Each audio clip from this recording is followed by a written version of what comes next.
नमस्कार, आप सभी का स्वागत है हमारे चैनल में। आप सभी को जैसा कि पता है कि हमारी वायुसेना में लड़ाकू विमान की अभी कमी है। पिछले कुछ दिनों से एक खबर बहुत जोरों से फैल रही है कि भारत रूस से Su-35 विमान खरीदने वाला है। ऐसे में अगर मैं ये कहूं कि ये खबर सही तो है पर आधी ही सच है। ऐसा मैं क्यों कह रहा हूं वो आपको बताता हूं। हाल में हमारी वायुसेना के पास लड़ाकू विमानों की कमी है। हमने हाल ही में फ्रांस से राफेल को खरीदा तो है, लेकिन अभी भी हमें कई लड़ाकू विमानों की जरूरत है। भारत को अभी भी करीब 150 लड़ाकू विमानों की जरूरत है। इसके ही तहत भारत ने MMRCA-2 की डील भी की है, जिसमें भारत 114 लड़ाकू विमान खरीदने जा रहा है।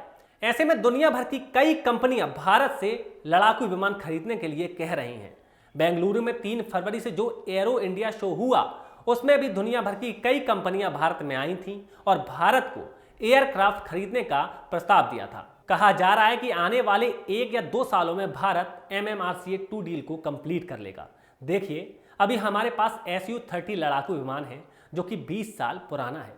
अब अगर 20 साल पुराना लड़ाकू विमान है तो जाहिर सी बात है इसमें टेक्नोलॉजी भी पुरानी होगी। इनमें से ज़्यादातर वेयर हाउस में खड़े रहते हैं और कहा जाता है कि 40 से 50% ही Su-30 विमान ऐसे हैं जो कि ऑपरेट करने की स्थिति में हैं। तो अब अगर ये विमान ऐसे ही पड़े रहेंगे तो इसका कोई फायदा तो है नहीं।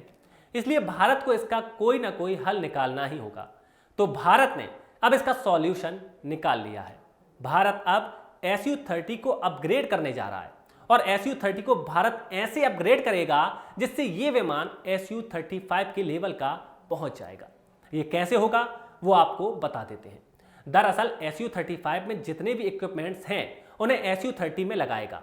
इससे Su-30 का प्रभाव बढ़ जाएगा।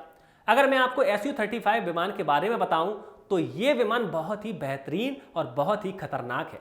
जो अमेरिका के पास F-22 रैप्टर विमान है जिसमें हमें स्टेल्थ टेक्नोलॉजी देखने को मिलती है, अगर हम F-22 विमान से स्टेल्थ फीचर को हटा दें तो Su-35 बहुत ही आसानी से F-22 को टक्कर दे सकता है। बता दें, जैसे कि ग्राउंड पर हमला करने के लिए अमेरिका के F-15 को किंग माना जाता है, वैसे ही डॉग फाइट में मतलब कि लड़ाकू विमानों को 1-to-1 फाइट कराएं तो Su-35 को किंग माना जाता है। तो ऐसे में अगर भारत Su-30 को Su-35 के लेवल पर पहुंचा देता है तो ये भारत के लिए बहुत बड़ी जीत होगी। तो कई लोगों ने यह खबर सुनी थी कि भारत 230 Su-35 विमान रूस से खरीदने जा रहा है। तो भारत इन विमानों को खरीदने नहीं जा रहा बल्कि Su-30 को अपग्रेड करने जा रहा है। आपको यह भी बता दूं कि Su-30 और Su-35 ये दोनों लड़ाकू विमान थोड़े पुराने हैं, लेकिन अब हम क्या करने वाले हैं, हम Su-30 को अपग्रेड करने वाले हैं। अपग्रेड के दौरान अब Su-30 में जो टेक्नोलॉजी लगेगी वो 2021 की टेक्नोलॉजी होगी। तो इस बार हमारे पास लेटेस्ट टेक्नोलॉजी होगी। तो Su-35 में जो टेक्नोलॉजी है वो थोड़ी सी पुरानी है।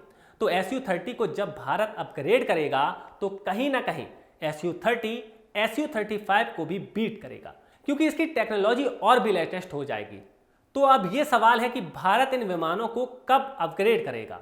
तो देखिए, भारत और रूस के बीच बातचीत चल रही है और कहा जा रहा है कि 2021 के लास्ट तक ये डील फाइनल हो जाएगी और 2022 में इसका अपग्रेडेशन शुरू हो जाएगा। तो इस अपग्रेडेशन पर आपकी राय क्या है? क्या भारत को लड़ाकू विमानों को अपग्रेड करना चाहिए था या फिर नए लड़ाकू विमान खरीदने चाहिए थे? हमें कमेंट बॉक्स में ज़रूर बताएं।